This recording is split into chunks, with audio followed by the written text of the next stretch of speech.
Depression के इलाज के 3 स्टेजेस कौन से होते हैं? डिप्रेशन की बीमारी का जब इलाज किया जाता है तो डॉक्टर्स जब दवा देते हैं तो दवाइयाँ देने का जो डॉक्टर का तरीका रहता है वो 3 स्टेजेस से होकर गुजरता है। मतलब पेशेंट के सिम्टम्स में कमी लाने के लिए 3 पड़ाव लगते हैं डॉक्टरों को। सबसे पहला फेज होता है एक्यूट फेज। एक्यूट फेज करीब 6 से 8 हफ्तों तक चलता है। ये स्टेज वो होता है जिसमें इलाज शुरू होता है और धीरे धीरे डॉक्टर देखना चाहता है कि पेशेंट किस तरह से रिस्पॉन्ड कर रहा है दवाइयों पर। एसएसआरआई या ट्राइसाइक्लिक एंटीडिप्रेसेंट्स जिस भी तरह की दवाई पेशेंट को दी जाती है, डॉक्टर देखता है करीब 1 से 2 महीने तक कि पेशेंट के सिम्टम्स में कितनी कमी आ रही है। इस स्टेज का जो मेन पर्पस होता है, लक्ष्य होता है, वो होता है कि पेशेंट की कंडीशन में रेमिशन आना चाहिए। मतलब ज्यादा से ज्यादा सिम्टम्स पेशेंट के खत्म हो जाएं, यही टारगेट होता है डॉक्टर का इलाज देने का। क्योंकि एंटी डिप्रेसेंट दवाइयाँ बहुत जल्दी काम नहीं करती, उनको कुछ समय लगता है असर लाने में, इसलिए 6 से 8 हफ्ते का टाइम लग जाता है जब डॉक्टर पक्के तौर पर देख पाता है कि पेशेंट के सिम्टम्स में अब भारी कमी आने लगी है। तो डॉक्टर्स इस फेज में या इस स्टेज पर देखना चाहते हैं कि पेशेंट का रिस्पॉन्स कैसा है। रिस्पॉन्स 3 तरीके से देखा जाता है। पेशेंट के अगर कंडीशन में 25% से भी कम अगर लक्षणों में कमी आई है तो हम कहेंगे कि पेशेंट ने कुछ खासा अच्छा रिस्पॉन्स नहीं दिया। अगर 26 से 49% तक पेशेंट के सिम्टम्स में कमी आती है तो हम कहेंगे कि हाँ, थोड़ा बहुत पेशेंट अब रिस्पॉन्ड करना शुरू कर चुका है। तो वहीं अगर 50% या उससे ज़्यादा अगर सिम्टम्स में कमी आती है तो ही डॉक्टर कहता है कि हाँ, अब पेशेंट रिस्पॉन्ड करने लगा है, मतलब अब इलाज जो है वो अपना असर लाने लगा है। कई सारे पेशेंट तो इस फेज में अच्छी खासी इंप्रूवमेंट दिखा चुके होते हैं और 6 से 8 हफ्तों के अंदर पेशेंट्स में काफ़ी इंप्रूवमेंट आ जाती है, लक्षणों में भारी कमी देखने में आ जाती है। पर फिर भी कई बार कुछ पेशेंट्स में इंप्रूवमेंट आने में टाइम लगता है, तो एक्यूट फेज थोड़ा लंबा भी खिंच सकता है, 3 महीने तक भी एक्सटेंड हो सकता है जब डॉक्टर पूरे तौर पे पक्का हो जाए कि पेशेंट के लक्षणों में अब कमी आ गई है। नेक्स्ट फेज आता है कॉन्टिन्यूएशन फेज। मतलब डॉक्टर दवा देता जाएगा और नोटिस करेगा कि पेशेंट दवाओं पर स्टेबल है या नहीं। उम्मीद की जाती है कि एक बार जब पेशेंट के सिम्टम्स में कमी आ गई है तो अब पेशेंट जो है वो दवाओं के साथ अपनी एक स्टेबल कंडीशन को, एक स्थिर अवस्था को मेंटेन करे। मतलब अब उसके मेंटल स्टेट में बहुत ज़्यादा गिरावट ना आए, डिप्रेशन के सिम्टम्स वापस ना लौटें। मतलब कि रिलैप्स प्रिवेंशन करना डॉक्टर का मकसद होता है इस स्टेज में। इसलिए ये जो फेज है ये करीब 3 से 4 महीने या 6 महीने तक भी कंटिन्यू करना पड़ सकता है। मतलब 2 महीना या 3 महीने तक पेशेंट के सिम्टम्स में कमी देखी गई, जिसको कि एक्यूट फेज कहा गया। फिर उसके बाद करीब 4 से 6 महीने तक डॉक्टर पक्का होना चाहता है कि अब पेशेंट के अंदर दोबारा से सिम्टम्स नहीं आ रहे और पेशेंट जो है वो एक स्टेबल कंडीशन में अपनी डे टू डे लाइफ में सारी जिम्मेदारियां निभा पा रहा है।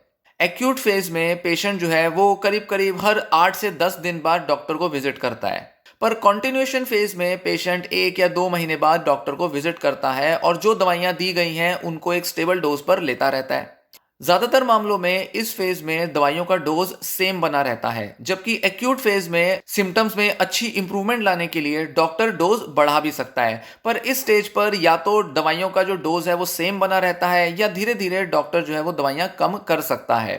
अगर पेशेंट 4 से 6 महीने तक पूरी तरह से स्टेबल रहता है, उसका मूड अच्छा रहता है, तो डॉक्टर धीरे धीरे इसी स्टेज में दवाइयां बंद भी करा देते हैं। डोजेज को कम करके दवाइयां बंद कराई जा सकती हैं।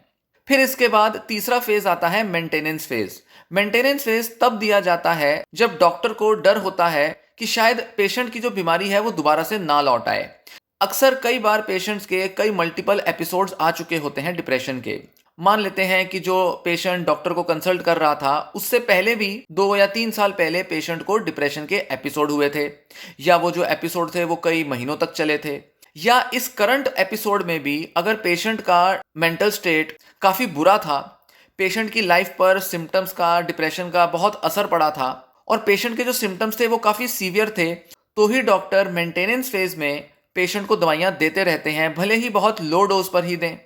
इसमें भी डॉक्टर के पास जो विजिट है वो 2-2 3-3 महीने में एक बार होती है और ये जो फेज है ये कई बार 1 साल तक भी चल सकता है। मतलब 6 से 8 महीने तक या 9 महीने तक पहले तो डॉक्टर कॉन्टिन्यूएशन फेज तक दवाइयां देता है, फिर मेंटेनेंस फेज कई बार 1 से 1.5 साल तक चल सकता है। मतलब हो सकता है कि पेशेंट को डॉक्टर 2 से 3 साल तक दवाइयां लेने को बोले।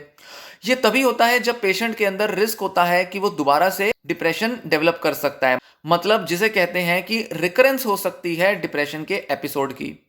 कॉन्टिन्यूएशन फेज में रिलैप्स प्रिवेंशन डॉक्टर का मकसद होता है, तो वहीं मेंटेनेंस फेज में रिकरेंट एपिसोड ना हो जाए, मतलब दोबारा से डिप्रेशन ना हो जाए, इसको लक्ष्य बनाकर डॉक्टर लंबे समय तक दवाइयां चलाते रहते हैं पेशेंट की।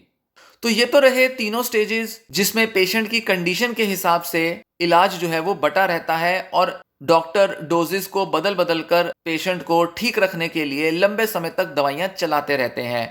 तो अब आप समझे होंगे कि क्यों डॉक्टर्स कई बार आपके ठीक हो जाने के बाद भी आपको दवाइयां देते रहते हैं। वो इसलिए नहीं देते क्योंकि डॉक्टर को मजा आ रहा है या डॉक्टर को बस आपको दवाइयां बेचनी है। लोगों में बहुत नेगेटिविटी होती है, सोचते हैं कि डॉक्टर तो जबरदस्ती दवाइयां दिए जा रहा है, हम तो 4 महीने पहले ही ठीक हो गए थे, हमारे को तो कोई सिम्टम्स ही नहीं है, बेवजह डॉक्टर जो है वो दवाइयां दे रहा है। ऐसे में कई बार कॉन्टिन्यूएशन फेज में क्योंकि पेशेंट स्टेबल हो चुका है, इसलिए पेशेंट को लगता है कि मैं ठीक हो चुका हूं, तो वो दवाइयां छोड़ देते हैं और ऐसे में रिस्क हो जाता है दोबारा से रिलैप्स होने का। क्योंकि मेडिकली अगर देखा जाए तो पेशेंट अभी पूरी तरह से रिकवर नहीं किया है। साल 1.5 साल के अंदर पूरी तरह से पक्का होने पर ही कहा जाता है कि पेशेंट जो है वो रिकवर कर चुका है। मतलब जब वो अपने कॉन्टिन्यूएशन या मेंटेनेंस फेज को पार कर लेता है तभी पक्के तौर पर कहा जाता है कि पेशेंट रिकवर किया है। पर पेशेंट्स क्या करते हैं, 4-6 महीने के बाद दवाइयां छोड़ देंगे, धीरे धीरे 2 से 4 हफ्ते के अंदर पेशेंट को रिलैप्स हो जाएगा और ऐसे में फिर अगली बार उसकी जो दवा की डोज है वो बढ़ भी सकती है और हो सकता है कि अगली बार पेशेंट को और भी लंबे समय तक इलाज लेना पड़े। एक और यहां पर इंपॉर्टेंट बात आती है कि पेशेंट के डिप्रेशन के लेवल के हिसाब से, मतलब अगर पेशेंट को माइल्ड या मॉडरेट लेवल का डिप्रेशन है तो कॉन्टिन्यूएशन फेज तक ही उसका इलाज चलेगा। पर अगर पेशेंट को सीवियर लेवल का डिप्रेशन है तो मेंटेनेंस फेज तक उसको इलाज देना पड़ता है और ऐसे में दवाइयों के साथ उसको ईसीटी मतलब electroconvulsive therapy, electric shock therapy देनी पड़ सकती है या आरटीएमएस देनी पड़ सकती है। साथ ही सीवियर डिप्रेशन के केस में साइकोथेरेपी भी लंबे समय तक चलती है। तो वहीं माइल्ड या मॉडरेट डिप्रेशन के केस में दवाइयों के साथ अगर साइकोथेरेपी चलाई जाए तो पेशेंट की जो रिकवरी है वो जल्दी होती है, कॉन्टिन्यूएशन फेज भी छोटा हो जाता है और पेशेंट जल्दी मेडिसिन अपनी छुड़वा पाता है। तो इसलिए साइकोथेरेपी का जो महत्व है वो माइल्ड और मॉडरेट लेवल के डिप्रेशन के मामले में ज्यादा अच्छा देखा जाता है। इनफैक्ट उस केस में दवाइयों के बिना भी कई बार पेशेंट्स अगर साइकोथेरेपी का ट्रीटमेंट लें तो भी वो डिप्रेशन से पूरी तरह से रिकवर कर सकते हैं।